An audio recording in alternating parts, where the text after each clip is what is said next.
Hey there guys, so today I am doing a review of the Samsung Odyssey G8 Neo monitor. Now, about a week ago I did a review of the G7, which you can actually see is in the right corner of my desk. I am comparing that to the G8 here, and when I reviewed the G7 I said that I felt overall it was a better value than the G8. Now I've been using the G8 since it launched. Or actually, I guess that's wrong. I got my G8 on the 22nd of June. They sent it to me early. So I've been using it for a while now. This is my second unit. And overall, the quality of this one is much better than the first one. My general consensus on the two monitors is they're both incredible, but they have their flaws. So right off the bat, in my last video, I had mentioned that the G7 has a less aggressive coating, anti-glare coating.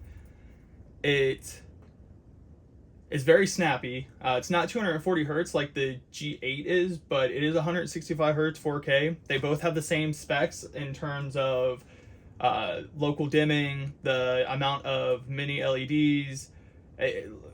Literally everything internally aside from the refresh rate is the same. Now, in terms of actual use, you can't really see it well here on the video. I do have my phone on a tripod recording this, but in just a minute I'll take it off the tripod and kind of give it a glance over both monitors. But you can't really see a difference looking at the two side by side. I'm just going to be honest with you. The picture is damn near the same. Like I said, the G8 has a more aggressive anti-glare coating. However, the G7, in my opinion, for a monitor, still has a pretty aggressive anti-glare. I would say after using the G7 for a week now, just a little over a week, it's definitely grainy. Significantly more so than my LG monitor, but not as aggressive as some of the like, I guess, toted for professional gaming monitors like the Alienware, the 25-inch. They have extremely aggressive anti-glare coatings. I would go as far as to say that they're more aggressive than the coating on the G8. There have been some reports that the G8 has deeper blacks than the G7, and I actually mentioned it in my review of the G7.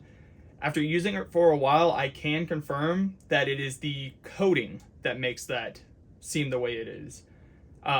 Because there's no glare on the G8 whatsoever. As much as I dislike how thick the coating is, it certainly serves its purpose. I mean, currently it's not bright out, but the other day I had both of my Elgato key lights set to 50%.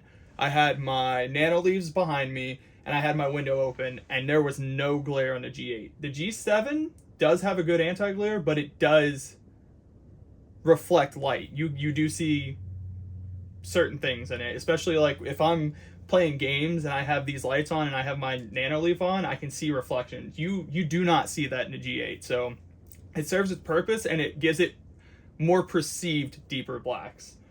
240 hertz is insane. There's not much that can drive 240 hertz at 4K. I mean, if you're playing like Valorant, I don't even know if CSGO supports 4K. I've never played it. Maybe Fortnite, Apex on low settings, you're going to get to 240 hertz with 4K. But Call of Duty, a lot of AAA titles, it's not going to happen right now. We're probably going to have to wait for the next series of cards. I'm using a 6900 XT, and AMD has a feature that I'll show off here. I believe I showed it off in my last video, but I'll go ahead and show it again. Hopefully, yeah, so just making sure that it's captured in the video. So if I go to my display settings and I go to graphics, you can see there's Radeon Super Resolution. Now this was introduced, and I want to say it was like 22.5.2 or 22.5.1. And basically what this does is in almost every game, I've legitimately only seen 2 games so far that does not support it. If you go into the game and you set the game to a lower resolution than your monitor's native resolution, so in this case, my native resolution is 4K and I set it to 1440p, it upscales it to 4K, but runs it in 1440p. So in Apex, I'm consistently, and I'll go ahead and show it off. So I go to Apex, go ahead and launch this. Now, in terms of specs, so that if you buy this monitor, you can know what you're looking at, I have a 5950X, a 6900 XT, I have 32 gigs of 3600 CL15 RAM. But in Apex, I rarely go under 240 hertz. I have it capped at 240 so that it's as fluid as possible. But, and I can actually, I hope that my phone will pick this up, but I'm going to go ahead and kind of display it. And this video is not meant to, like, I'm not trying to show AMD off. I just want people to understand like what you can do with this monitor.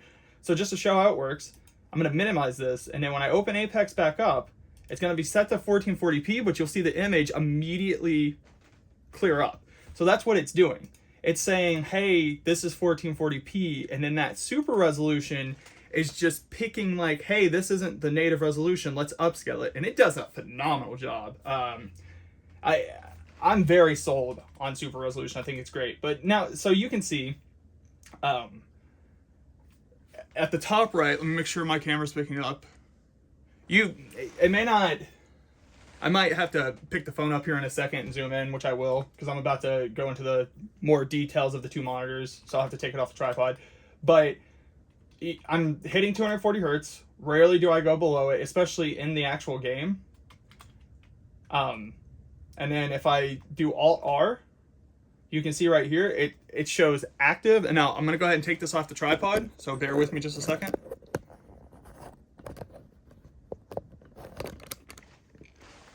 So you can see it shows active resolution, 2560 1440p to 3840 2160.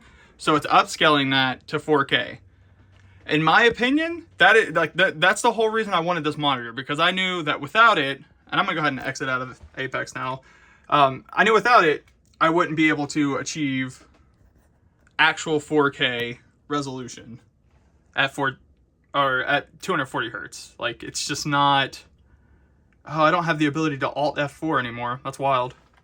I just got a miniature keyboard, so give me just a second, because I'm gonna have to do Alt.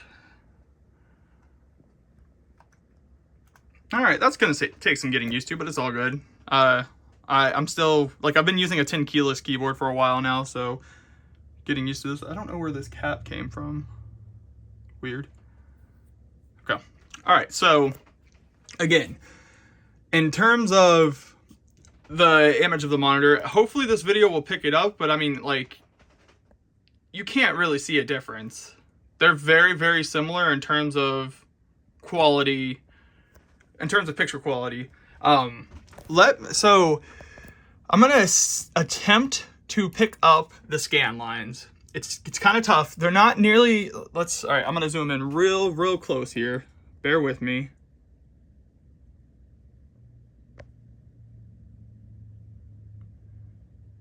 It's not gonna happen. Okay, but on my first unit, the scan lines were immediately noticeable. They were very, very prominent. You could see them in, why is this not focusing? There we go. You could see them in pretty much anything that I did. So in this monitor, they're still there, but they're not quite as noticeable as the first monitor was. The G7, which, again, to the right. So the G7 has scan lines on certain icons, but that's it. That's literally it. Like, you have to be looking for it on certain colors and icons, and then that's the extent of it. Now, which monitor will I be personally keeping? Initially, I said I was going to keep the G7 because I thought overall, for the cost and for what it offered, it was a better value.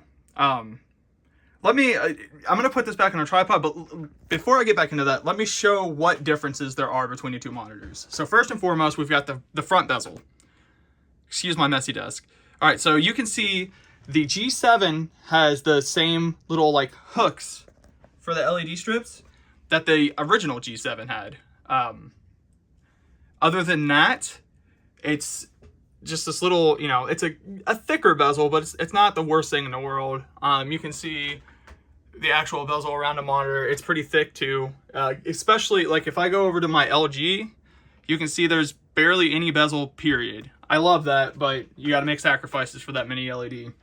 The G8, very, very similar monitor or bezels. The difference is you can see the LED on the front here isn't a little hoop, it's just kind of a little strip. I think that looks way better. It's not huge, but I just think it's better looking.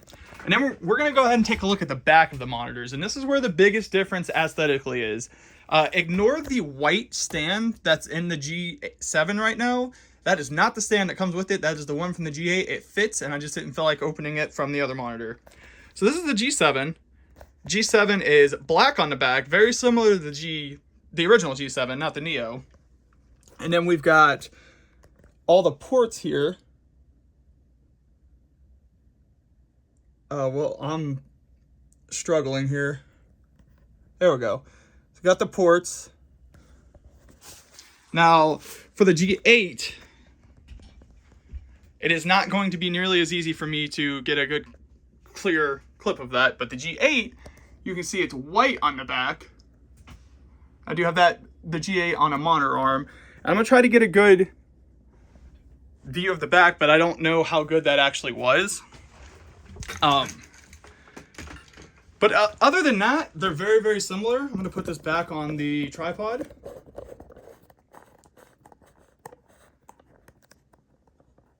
And let me try to get it more focused towards these two monitors as opposed to the LG. All right, but other than that, they're very, very similar in terms of looks. In terms of performance, they feel very similar. The G8 looks more like the G9. They even use the same weird mounting bracket. The G7, I thought used the same mounting bracket as the original G7, which I was extremely excited about because I had a few from my old monitor, but they don't fit. They created a new one. It's just Samsung being Samsung. Now, in terms of what monitor I recommend and what monitor I personally would be keeping, the G7 Neo currently retails for $1,100. For what it offers, I think that's a killer deal. You do unfortunately have to deal with Samsung's QC issues. You might not get a good one the first try. I've heard a lot of people getting on with dead pixels, or some of them seem to have flickering issues. I personally, I've had two G8s now, and I've had one G7. I haven't had flickering. I haven't had dead pixels, knock on wood. But I mean, I've had plenty of monitors that do, and unfortunately, that's not just Samsung. The flickering is Samsung. The dead pixels is just, it happens. But for the value, for $1,100, a G7 is killer. The G8 went down to $1,300, and I saw one on Best Buy for $1,150. For $50 more to get 240 hertz, I personally, I'd go for it. Yes, the scan lines can be frustrating. They're there. I don't think Samsung's going to be able to fix it, but I hope that maybe this time around they can. The anti-glare coating takes some getting used to, but the more I compare the two, the more I don't think it's that much worse than the G7 Neo. I will personally be keeping the G8 at this point. Now, the only reason for that is the 240 hertz is phenomenal for shooters, and I really like it a lot. And I also, because I bought my G8 through Best Buy, I got the extended warranty. So if I get dead pixels, power outage, anything like that, I don't have to go through Samsung. I can just go to Best Buy and get my monitor replaced. That's huge for me. But I personally think that the better value of the two monitors, especially if you're playing on console or you're not playing first-person shooters, is the G7. It is a killer monitor.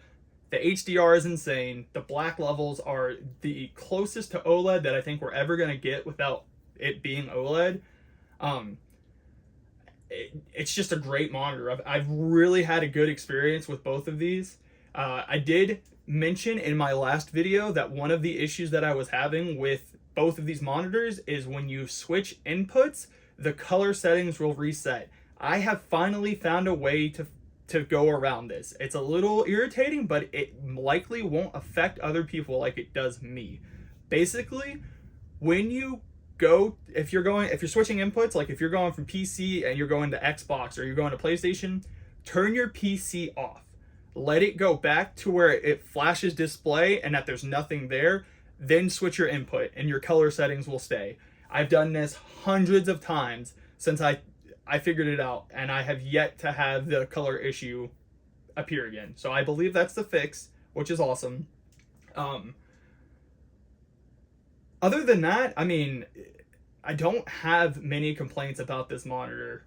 I was trying to convince myself to go with the new Sony Endzone H9 monitor, but I can't justify the price of that monitor when while it is full array, it's only 96 zones and it's not mini LED. And I know I'm not going to get the black levels that these Samsung monitors have. Not to mention, and I've said this about the G7 and I'll say it forever until they come out with something new. The Samsung's VA panels just fill so damn fast. They're so snappy. I don't know what they did. I don't know like what made them so responsive, but the original G7 was, in my opinion, the fastest 240 hertz monitor that I've used. And I feel the same way about the G7 Neo and the G8 Neo. I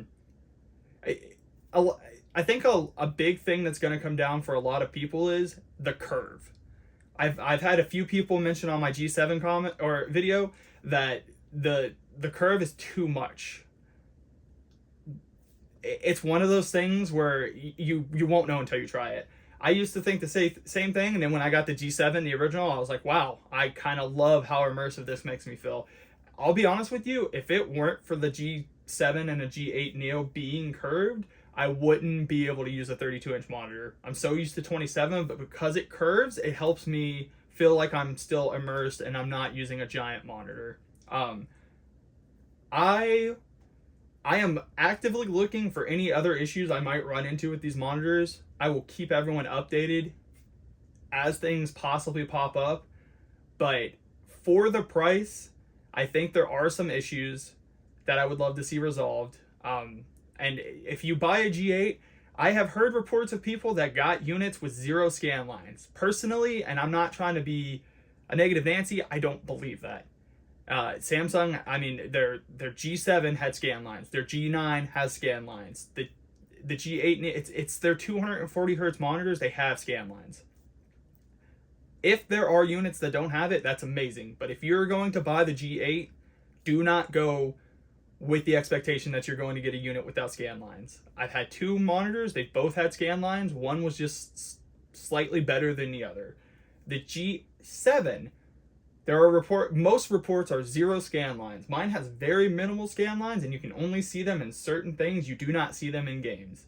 And then again, to touch base on the G8 having deeper blacks than the G7, I don't think that that's correct. I just think that it's the anti-glare coating.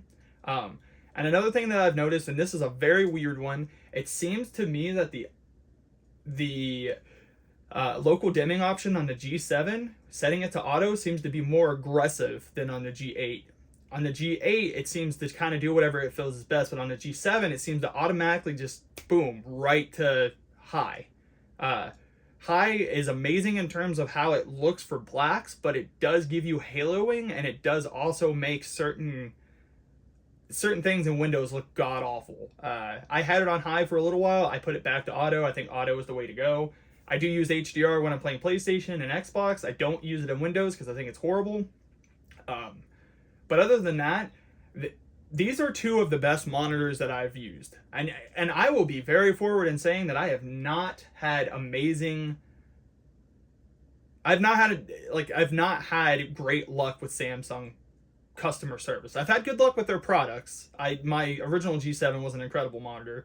But their customer service, it does leave a lot to be desired, and unfortunately that is the way with a lot of big companies. If you buy these monitors, do your best, if you have any issues, to just go through the person that you bought it through. Get it through Best Buy, get it through Amazon. Amazon has a 90-day policy where if you have any issues, they will help you take care of it. Best Buy has their warranty, they have a 14-day return policy. Get the monitor from somewhere where if you have any issues, you don't have to go through hoops. My original monitor I got from Samsung. It took me 2.5 weeks to finally get refunded from them. That's not horrible, but I have heard horror stories of people having to get in contact with their customer service and just go through the ringer to get their money back. I personally didn't experience that, but I 100% believe it. So just, be diligent on that.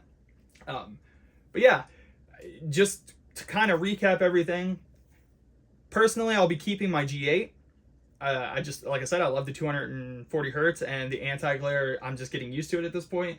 If you are in the market to buy one of these monitors and you're not playing FPS games, by all means, go for the G7. It is an incredible monitor. You're going to love it. You're going to love the local dimming. You're going to love how responsive it is. Hopefully, Samsung issues some software updates soon to fix the minor quirks that they have.